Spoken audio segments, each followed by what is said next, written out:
사랑하는 처음 가족 여러분, 한 주간도 평안하셨습니까? 연일 코로나19 확진자가 이렇게 또 많이 발생하고 있어서 마음이 참 무겁습니다. 그러나 그럼에도 불구하고 저와 또 여러분, 우리의 가정을 지켜주시고 벌써 한 해를 마감하는 이 시점에서 이제 이번 주에는 성탄절과 함께 또 이렇게 맞이하는 그런 주일이 되었습니다. 우리 성탄절을 앞두고 우리 사랑하는 가족들과 한번 우리 감사하는 마음으로 또 기쁨으로 같이 한번 인사하고 싶습니다. 메리 크리스마스. 우리 옆에 분들 또 가족들하고도 같이 인사해 보시기 바랍니다.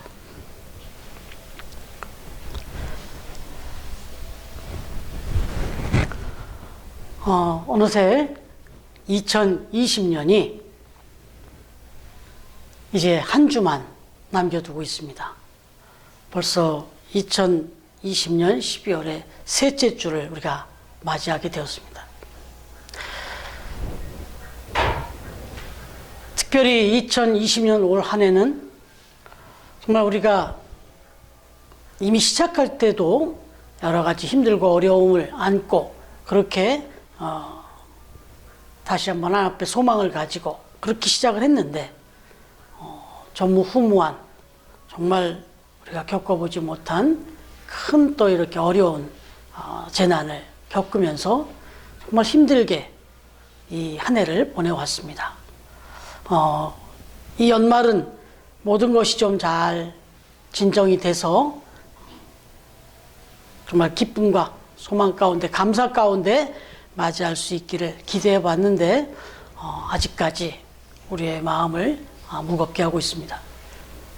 그러나 마음을 또 너무 의기소침하실 건 없고 계속해서 하나님 앞에 기도하는 마음으로 또 돌이켜 올 한 해를 감사함으로 그렇게 잘 마무리할 수 있기를 소망해 봅니다. 여러분 생각해 보시면 올 한 해 여러 가지로 또 어려운 일들이 많았고 그래서 더더욱이나 이제 이 한 해를 좀 결산해 봐야 될 이 시점에서 우리의 삶을 돌아보면 만족하고 정말 성공적으로 이렇게 평가하기에는 좀 여러 가지 아쉬운 부분이 많이 있습니다. 어떤 면에서는 내 삶의 열매나 또 어떤 눈에 보이는 소득 또 이런 것들이 좀 미흡해서 많이 마음이 무거울 수도 있습니다. 오늘 말씀을 준비하면서 어느 무명인이 쓴 글을 접하게 됐습니다. 그 글의 제목이 인생 속 실패에 대하여 라는 그런 내용의 글이었습니다. 한 번쯤 생각해 볼 만한 글이라서 제가 한번 소개해 드리려고 합니다. 실패는 당신이 실패자라는 것을 낙인하는 것을 의미하지는 않습니다. 다만 아직 성공하지 못했음을 의미하는 것입니다. 실패는 당신이 아무것도 성취하지 못했음을 의미하지 않습니다. 다만 당신이 그동안 몰랐던 것을 새롭게 알게 되었음을 의미하는 것입니다. 실패는 당신의 위상이 손상된 것을 의미하지 않습니다. 다만 무엇인가를 용기 있게 도전했음을 의미하는 것입니다. 실패는 당신이 열등하다는 것을 의미하지도 않습니다. 다만 당신이 완전한 존재가 아님을 알게 되었다는 것을 의미하는 것입니다. 실패는 당신이 포기해야 된다는 것을 의미하지도 않습니다. 다만 더욱 열심히 분발해야 한다는 것을 의미하는 것입니다. 실패는 당신이 인생을 낭비하거나 허비했다는 것을 의미하지 않습니다. 다만 다시 새롭게 출발해야 한다는 것을 의미하는 것입니다. 아마 참 많은 사람들이 자신의 삶에 대해서 특별히 이렇게 연말이 되고 또 이렇게 어려웠던 한 해를 보내고 내 자신을 돌아볼 때 성공의 어떤 자족과 만족보다는 실패감 이런 부분들을 더 많이 떠올리기 쉬운 그런 때에 이 무명인이 그런 모든 사람들을 향하여 들려주고 싶었던 그런 응원의 메시지가 아닌가 그런 생각을 해봅니다. 어찌됐든 이 무명인이 밝혀주고 있는 이 글의 의미를 한번 곱씹어서 다시 역으로 생각해 보면 성공하는 삶이라고 하는 것은 한 번도 실패하지 않는 삶을 의미하는 것이 아니라 실패할 때마다 다시 한번 꿋꿋이 극복하고 일어나는 삶을 의미한다라고 할 수 있겠습니다. 그래서 우리는 실패의 그 자리에 있을 때마다 용기를 가져야 한다 하는 것이죠. 사실 생각해보면 누가 실패합니까? 어떤 분들이 실패를 하나요? 도전하는 사람들이 실패를 하지 않습니까? 생각해보면 도전하지 않는 사람에게는 실패가 없습니다. 그러나 생각해보면 도전하지 않는 삶이야말로 가장 큰 실패의 삶이 될 수 있다. 이런 또 반증이 되는 것이죠. 여러분, 그래서 우리는 부족하지만 힘들지만 어렵지만 계속해서 또 용기를 내고 도전해야 되는 것이죠. 어린아이가 넘어지지 않고 한 번도 넘어지지 않고 걸음마를 배우는 경우는 없죠. 수도 없이 넘어지고 또 넘어지지만 계속해서 도전하고 또 도전하니까 계속해서 내가 넘어졌다는 것조차도 잊어버리고 또 도전하니까 결국 걷게 되는 것이죠. 나중엔 뛰게 되는 것이죠. 여러분, 그래서 우리 신앙적으로 생각해 보면 하나님께서도 어떤 때는 정말 야속할 정도로 우리가 실패의 자리로 나아가는데도 불구하고 그냥 내버려 두실 때가 있습니다. 아니, 그냥 그 실패를 그냥 허락하실 때가 있습니다. 그런데 그것은 그 하나님이 우리를 실패의 자리로 여러 나락으로 떨어지기를 바라서가 아니라 우리가 그 실패를 통해서 자기 자신을 다시 한번 돌아보고 또 내가 나아가던 추구하던 그 방향과 목표를 다시 한번 조정하고 그래서 다시 한번 또 도전하게끔 그래서 그 도전을 격려하시고 용기를 주시고 기회를 주셔서 결국은 우리에게 성공적인 만족스러운 결국 그 축복의 문에 도달할 수 있도록 해주시기 위해서 때때로 우리가 실패의 자리로 나아갈 때도 그걸 그냥 허락하실 때가 있다 하는 거죠. 여러분, 오늘 본문 말씀이 기록된 이 요한복음 이제 마지막 장을 우리가 묵상하게 되었습니다. 그런데 이 요한복음 21장 이 내용을 이제 보시면 예수님께서 이 제자들을 다시금 또 찾아와서 만나주시는 장면이 나오고 있습니다. 그런데 지금 제자들이 처해 있는 그들이 지금 위치해 있는 그 자리가 어떤 자리였을까 생각해 보시면 오늘 이제 이 1절 한 절 말씀을 우리가 묵상하게 되는데 이어지는 나머지 말씀들을 보시면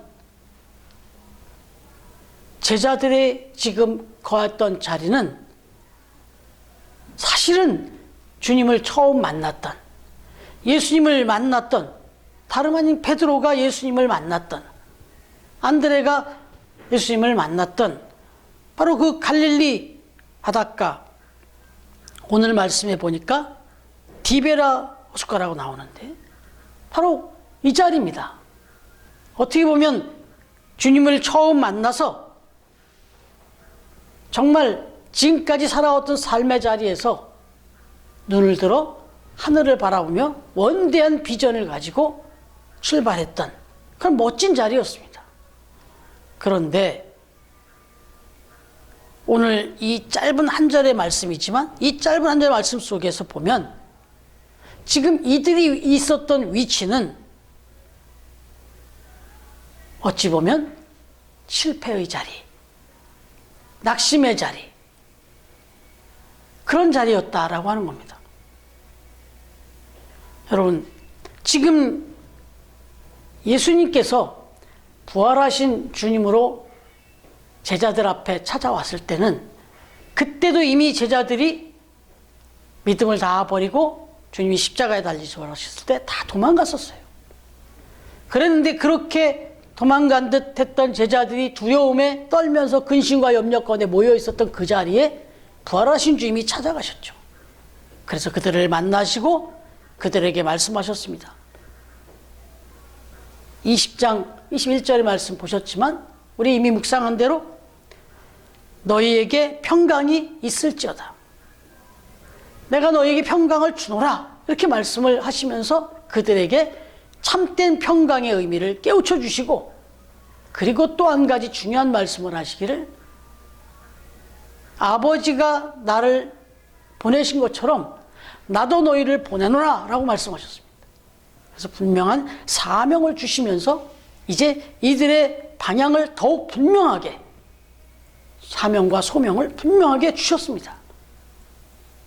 그랬는데 이 제자들이 그러한 주님의 메시지를 받은 이후에도 오히려 디베라 갈릴리 그 호숫가로 돌아가서, 그 바닷가로 돌아가서 결국 다시금 주님을 만나 사명을 받았던 그 이전의 모습으로 다시 돌아갔던 거예요. 다시 고기 잡는 업으로 그렇게 돌아갔던 거예요. 그리고 이제 이어지는 그 말씀을 보시면 알겠지만 그 옛날 3년 전 베드로가 이미 제자들과 함께 경험했었던, 밤이 맞도록 수고했지만 고기 한 마리를 잡지 못하고 그렇게 낙심하고 돌아왔던 그 모습이 또 한 번 재현됩니다. 어찌 보면 완전히 원래대로, 아니 어떻게 보면 그때보다 더 초라한 모습으로 그렇게 돌아가 있는 제자들의 모습이었다라고 하는 겁니다.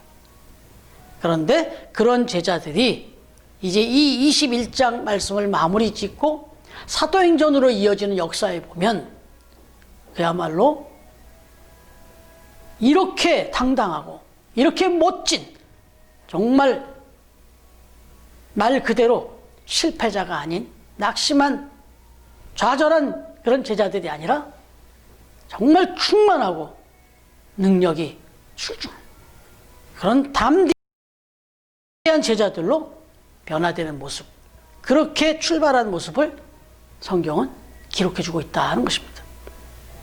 그렇다면 오늘 예수님께서 이 제자들을 이렇게 오늘 1절 말씀대로 다시금 이 디베라 호수에, 디베라 이 바닷가에 찾아오셔가지고 제자들을 만나 주시면서 이 제자들이 다시금 이제 어떻게 보면 실패의 자리에 돌아갔다가 다시 그 자리에서 성공의 자리로 터닝 포인트 되어지는 이 중요한 비결이 나오는데, 오늘 말씀을 보면 바로 그 비결이 무엇인지를, 어떻게 그 실패자의 자리로 돌아갔던 자들이 다시금 이제 성공자의 자리로, 성공적인 그런 방향으로 새 출발할 수 있었는지, 그 부분을 오늘 말씀해 주고 있는 겁니다. 오늘 1절 말씀을 다시 한번 보겠습니다. 그 후에 예수께서 디베라 호수에서 또 제자들에게 자기를 나타내셨으니, 나타내신 일은 이러하니라 하고 이어지는 말씀이 기록되고 있습니다. 여러분, 여기서 하나 분명히 우리가 생각해야 되는 것이 뭐냐, 이 제자들이 실패의 자리로 나아갔었다가 다시금 성공의 자리로, 성공적인 모습으로 그렇게 다시금 터닝 포인트를 이루어 나갈 수 있었던 비결이 있는데, 그것은 만남이었습니다. 어찌 보면 이미 주님께서 만나 주셨습니다. 그런데도 그 큰 의미의 만남이 있었지만 그 만남 이후에도 여전히 준비되지 못하고 훈련되지 못했던 이 제자들은 예수님을 부인하고 떠나고, 결국은 그 연약한 자신들의 나약한 모습에 스스로도 실망하며 결국은 주님을 다 떠났고, 그리고는 결국 원래대로 더 초라한 모습으로 그렇게 갈릴리 호수로 그렇게 나아가서 그물을 던지는 그 모습을 보여주었는데,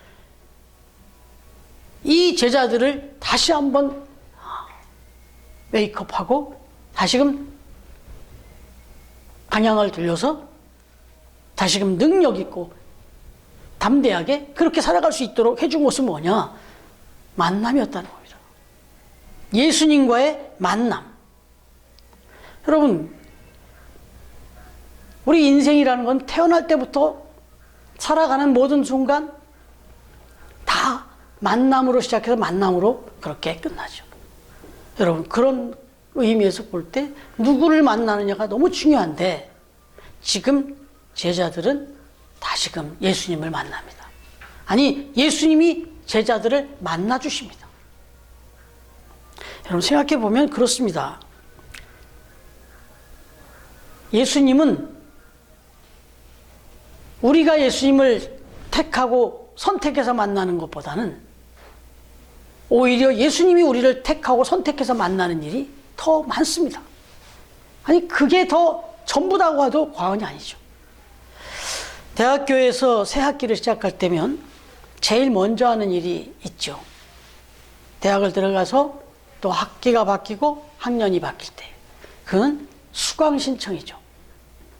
수강 신청을 할 때마다 겪어보는 경험이지만, 이 소위 좀 명강의로 인기가 있는, 그렇게 명성이 있는 그런 교수님, 또 인기 과목의 경우에는 조기에 수강 신청이 이렇게 마감되기 때문에 수강 신청 예고일이 되면 0시부터 동시에 수강 신청을 해서 그 수강을 이렇게 신청을 이루어내는 이런 일들을 많이 보죠. 저도 장신대 신대원 시절에 밤 12시를 기다렸다가 땡 하고 수강 신청을 해서 제가 원하는 그 교수님의 강의를 그렇게 들었던 그런 경험이 있습니다. 그런데 여러분, 이렇게 내가 수강 신청을 해서 그 교수님을 만나는 그런 경우도 있지만, 정말 이제 심화 단계로 가면, 예를 들어서 대학원 과정에 석사 과정이든 박사 과정이든 이런 이제 좀 더 심도 있는 과정을 나아갈 때는, 전문 과정으로 나아갈 때는 그건 학생이 선택하는 게 아닙니다. 제가 지원을 한다 할지라도 제일 중요한 선택은 교수님이 하십니다. 자기의 제자, 석사로 박사로 키울 그 제자는 그 교수님이 선택을 합니다. 그 교수님의 선택을 받은 자가 교수님을 만나게 되죠. 그 기회를 얻게 되죠. 여러분, 적어도 지금 예수님이 제자들을 택하시고 제자들과의 만남을 주셨던 것은 적어도 이런 정도였습니다. 수많은 무리들 중에 12명의 제자를 한 명 한 명 택하실 땐 바로 그렇게 택하셨습니다. 여러분, 이게 얼마나 그 택함을 받는 자에게 영광이고 복된 것인지, 이 부분을 좀 이해하기 쉽게 해서 하나 좀 설명을 더 드리면, 여러분,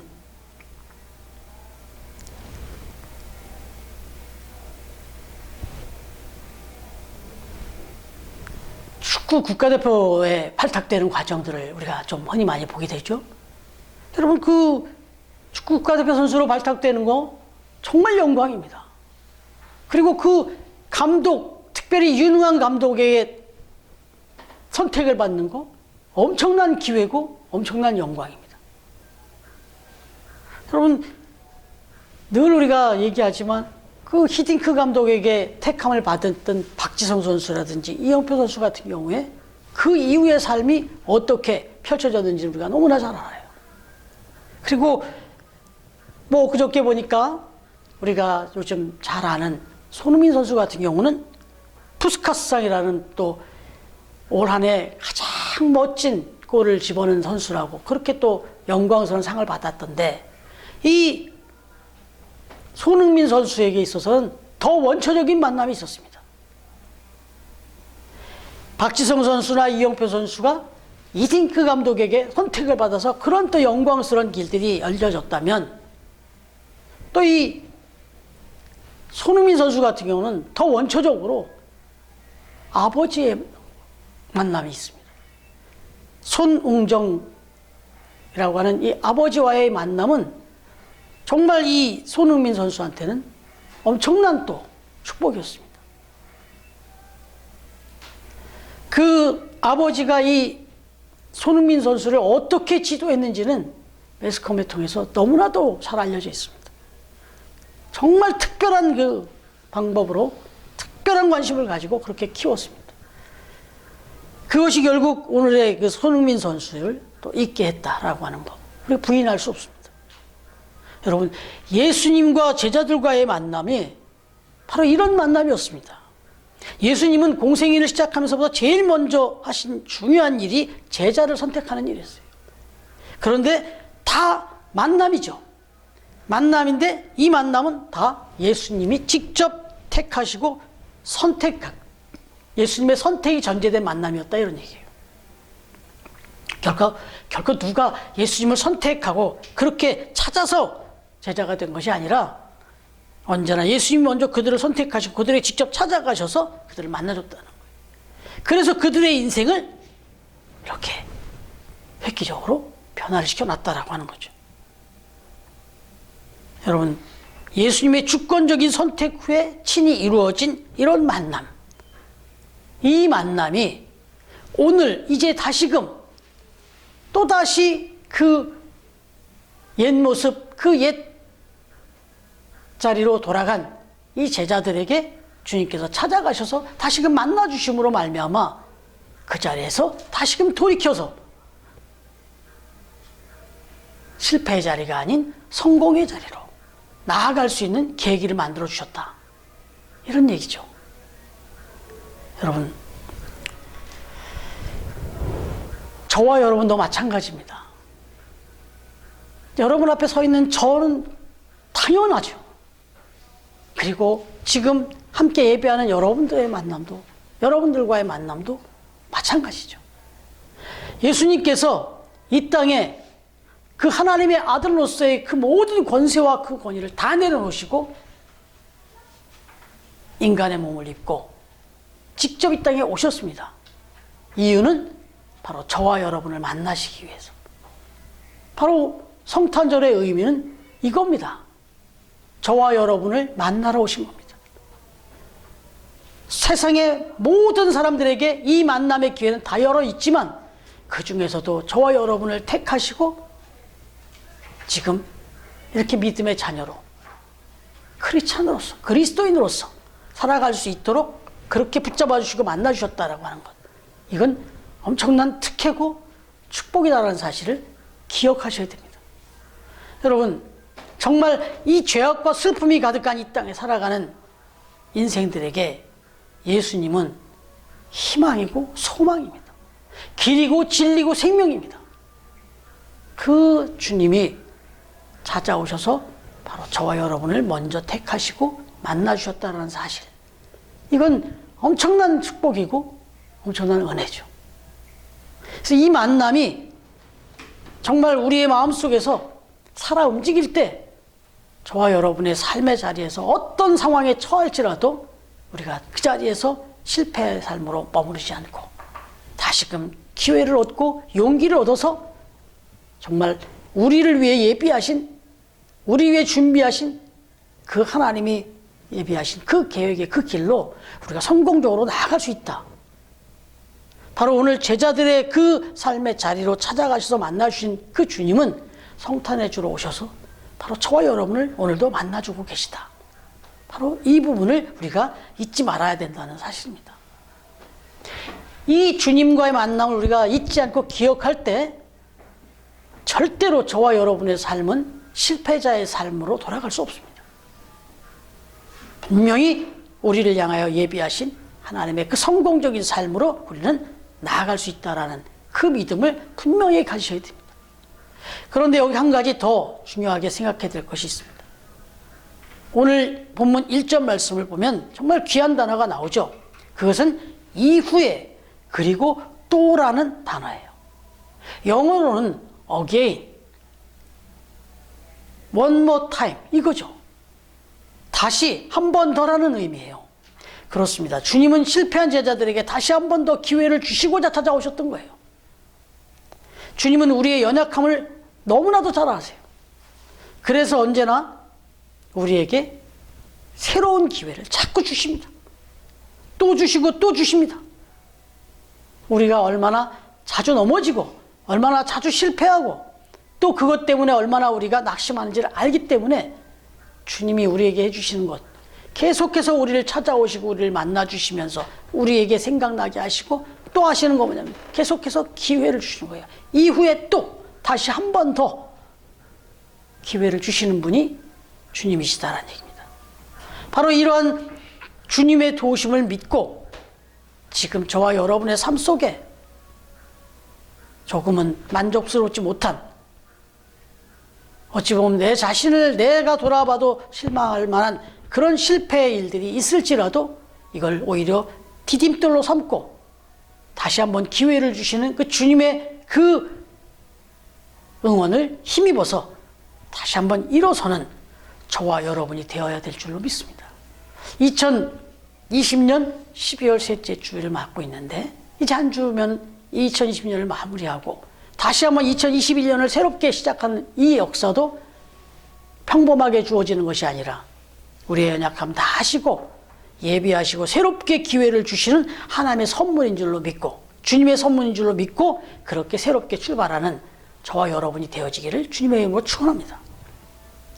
여러분, 서두에 소개해드렸던 인생 속 실패에 대하여라고 하는 글을 쓴 그 어느 무명인의 글이 또 하나 더 있어서 이어지는 글을 한 번 더 소개를 해드리려고 합니다. 그분은 이렇게 썼습니다.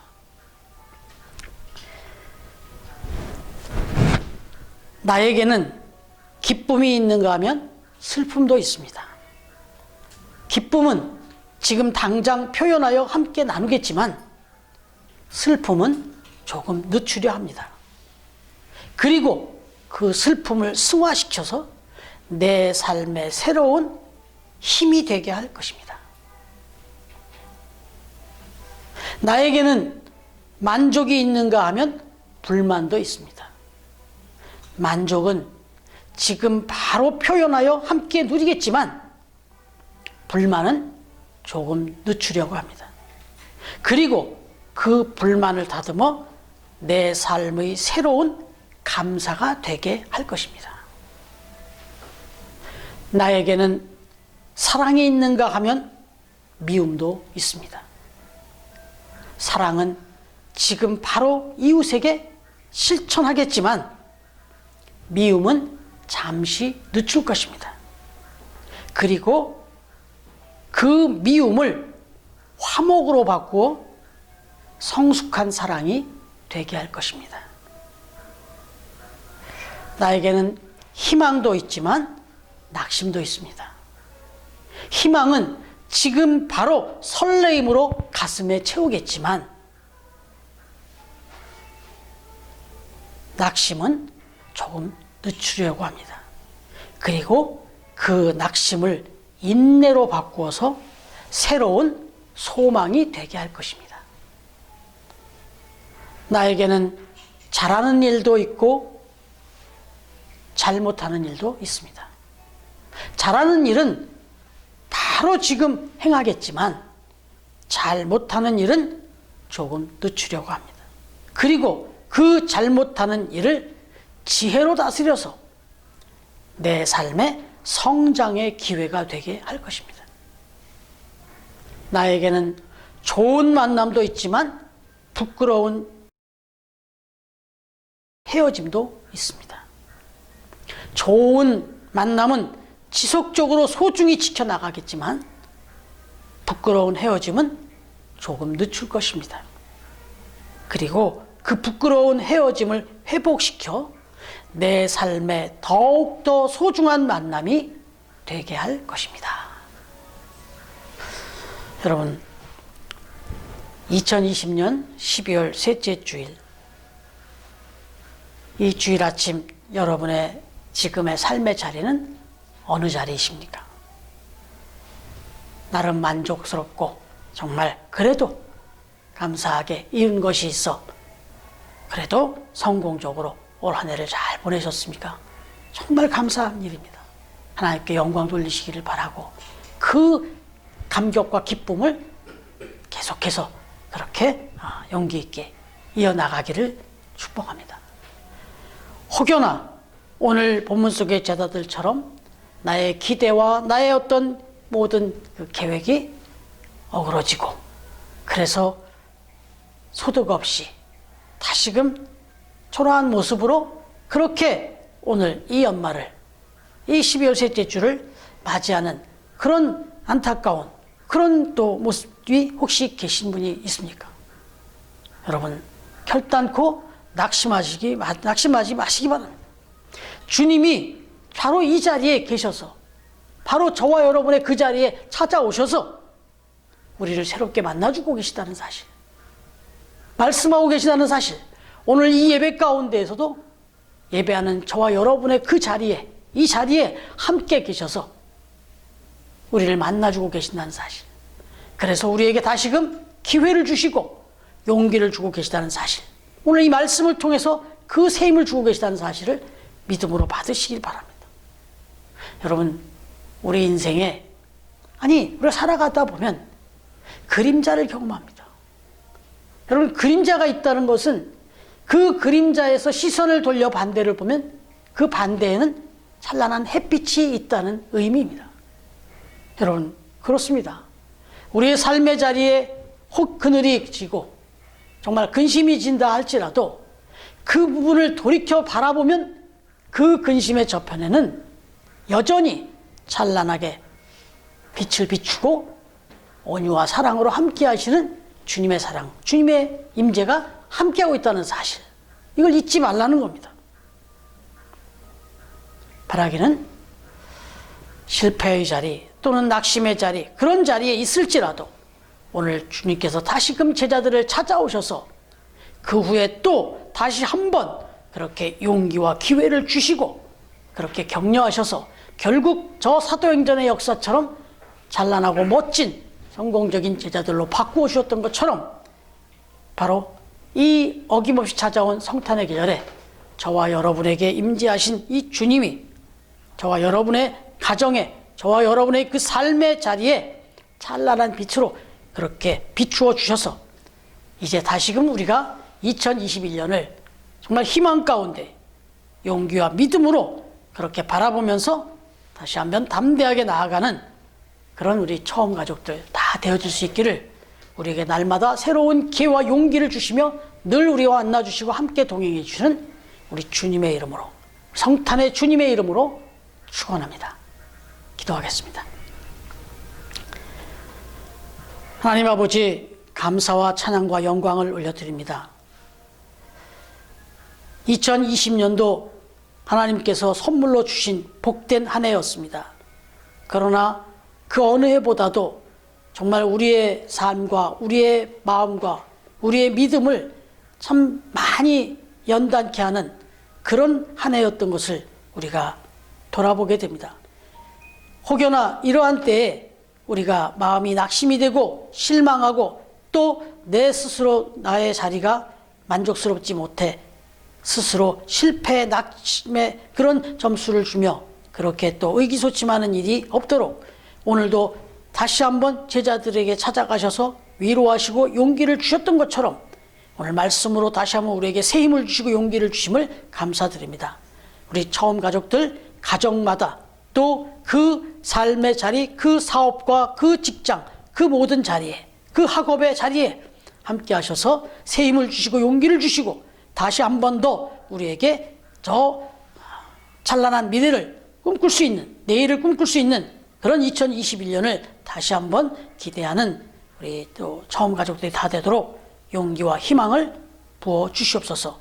다시 한번 말씀으로 함께 하시고 성탄의 주로 오셔서 우리를 또 붙잡아 주시고 새 힘을 주시는 우리 주님께 감사와 영광을 돌리며 다시 한번 주님께 감사와 찬양으로 예배하며 우리 주의 주신 그 은혜와 사랑을 다시 한번 힘입으며 다시 한번 주님 앞에 영광 돌리며 우리 처음 가족을 사랑하는 우리 주님 예수 그리스도의 이름으로 감사하며 기도드리옵나이다. 아멘.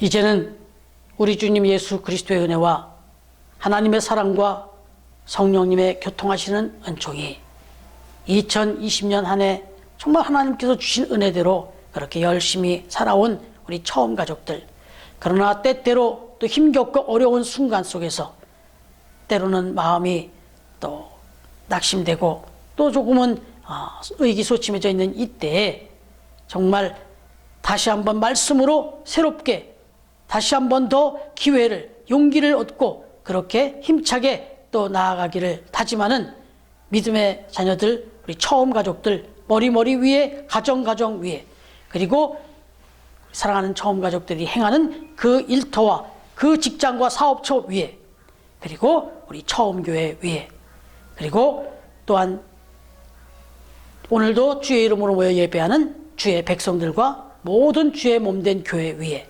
그리고 세이브존과 기쁨의 주 위에, 그리고 선봉장으로 섬기는 우리의 모든 선교단체, 봉사단체, 장학생들 머리 위에 이제로부터 영원토록 함께 하시기를 간절히 축원하옵나이다. 아멘.